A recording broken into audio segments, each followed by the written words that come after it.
Hello everyone, সন্টাস ডায়েরিতে সকল বন্ধুকে স্বাগত জানিয়ে আজকের পর্বটা শুরু করছি। আজকে আমি এখানে করব তালের বড়া। জন্মাষ্টমী উপলক্ষে তালের বড়া করা হয়েছিল, তো সেটারই আজ অনেক দিন মানে হয়ে গেল এটা আমার এডিট করতে। তো যাই হোক, আমি তালটা ভালো করে চেঁচে নিয়েছিলাম, তার মধ্যে দিয়েছিলাম একটু ময়দা, সুজি আর নারকেল কোড়া, স্বাদমতো চিনি আর সামান্য একটু নুন।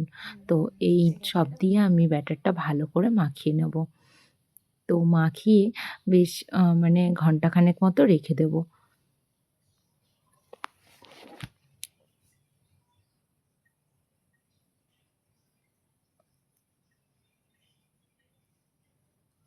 জল দিয়ে সামান্য একটু পাতলা মতো করে নিয়েছিলাম, মানে খুব শক্ত না খুব নরমও না, এরকমভাবে আমি ব্যাটারটা করে নিয়েছিলাম। তো করার পর এবার তেলটা গরম করে নিয়েছিলাম, তারপরে ডুবো তেলের মধ্যে অল্প অল্প করে এইভাবে ছেড়ে দিয়ে ভেজে নিয়েছিলাম। একটু লাল লাল হয়ে আসলে তুলে নেব। তো খুবই ভালো হয়েছিল খেতে। তোমরা কারা কারা এটা পছন্দ করো কমেন্টে জানিও, আর ভালো লাগলে অবশ্যই পাশে থেকো। নমস্কার সবাইকে, ভালো থাকবেন, সবাই সুস্থ থাকবেন।